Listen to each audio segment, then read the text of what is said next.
देखा भाई, ये आपके तूफान पर बैठा और चला गया और किसी की अनुमति भी नहीं ली। क्षमा करें सम्राट, मुझे पता नहीं था कि ये आपका अश्व है। तुम्हें भय नहीं लगता मुझसे?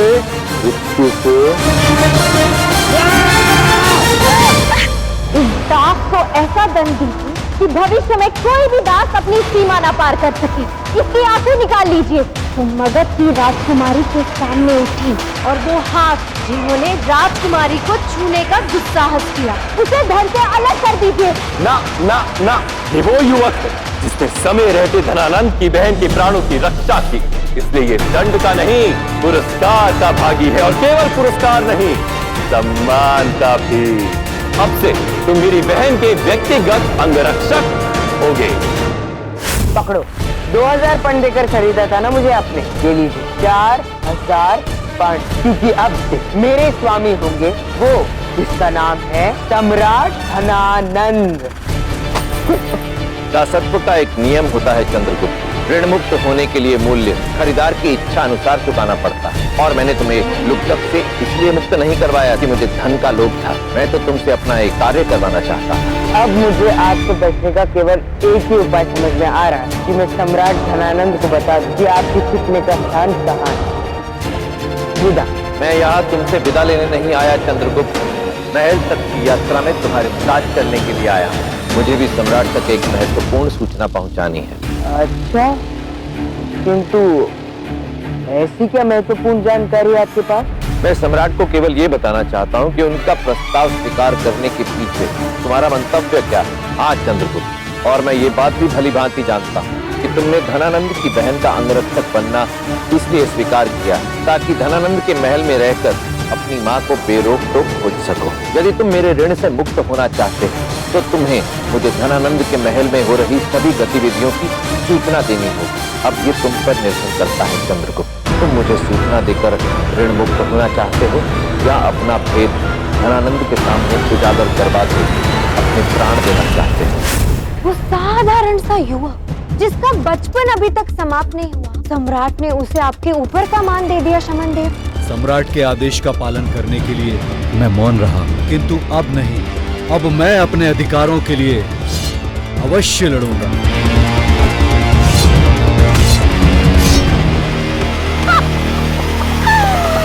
उत्तम।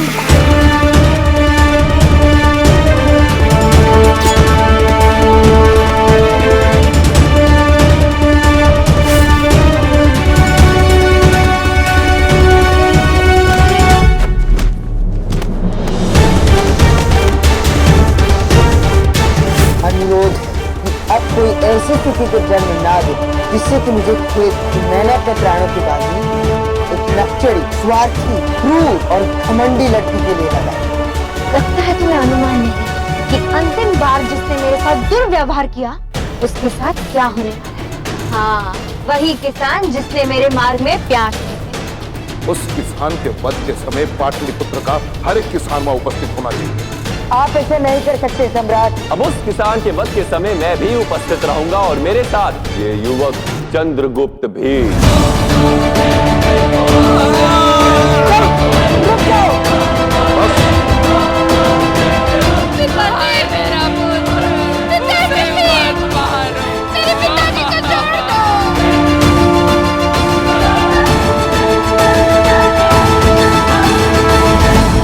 दादी, मुझे भूख लगी है, मुझे क्षमा कर दो बच्चों, आज तुम्हें भोजन नहीं करवा पाऊंगा।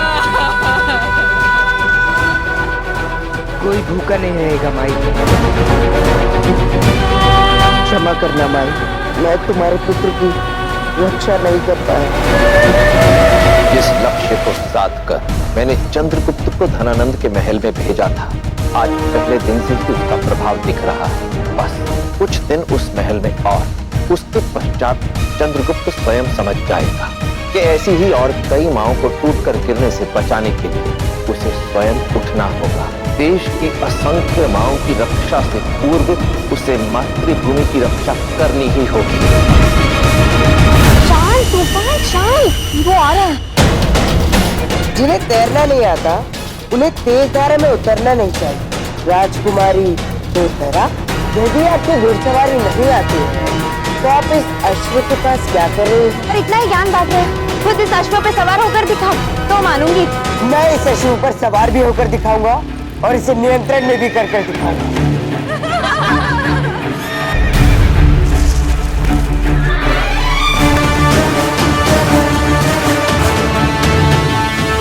अब जब मैं इस पर सवार हो ही गया हूँ तो क्यों ना मैं अपना एक महत्वपूर्ण कार्य भी कर लूं?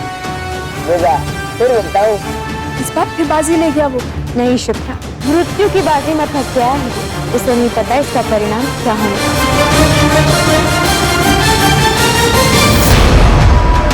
देखा भाई, यही तो मैं आपसे कह रही थी कि ये आपके तूफान पर बैठा और चला गया और किसी की अनुमति भी नहीं ली। क्षमा करें सम्राट, मुझे पता नहीं था कि ये आपका अश्व है।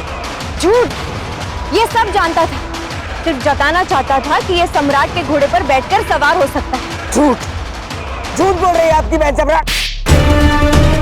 एक टमाटर से सत्य नहीं बदल जाएगा सम्राट। राजकुमारी स्वयं उस पर आसीन होने का प्रयास करते हुए गिर गई। जब मैंने उन्हें रोकना चाहा तो उन्होंने मुझे चुनौती दी कि मैं इस अश्व पर सवार होकर इसे वश में करके दिखाऊं।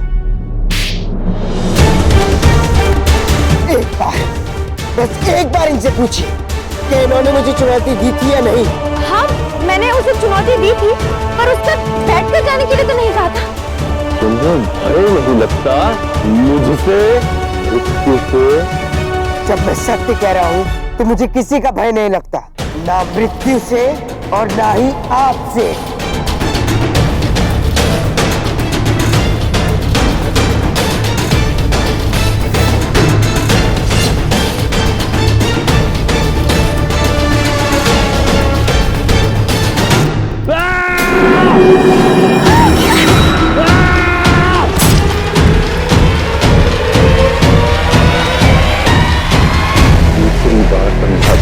जिस पर सम्राट का अधिकार हो, वो व्यक्ति, वस्तु या स्थान कोई दूसरा स्पर्श नहीं कर सकता। खेल रहे ना आप मुझसे, क्योंकि मैं बुद्धि में आपसे कम हूँ। 16 वर्ष का एक साधारण सा युवक आपका दास हूँ।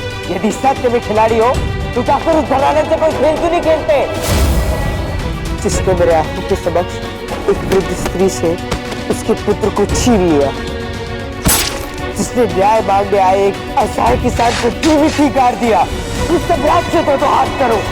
वो सम्राट जिसने एक क्षण में ही अपने प्रिय अश्व का सर धड़ से अलग कर दिया क्योंकि एक सेवक ने उसे छू लिया था।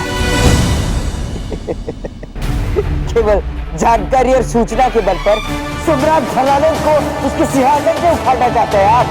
तो सुनिए, महल में एक बहुत ही बड़े उत्सव का प्रबंध चल रहा है, जिसमें एक अति विशिष्ट अतिथि आने वाला है।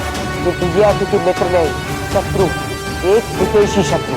लीजिए, अब आपके गुप्तचर ने आपको आपकी सूचना दे दी।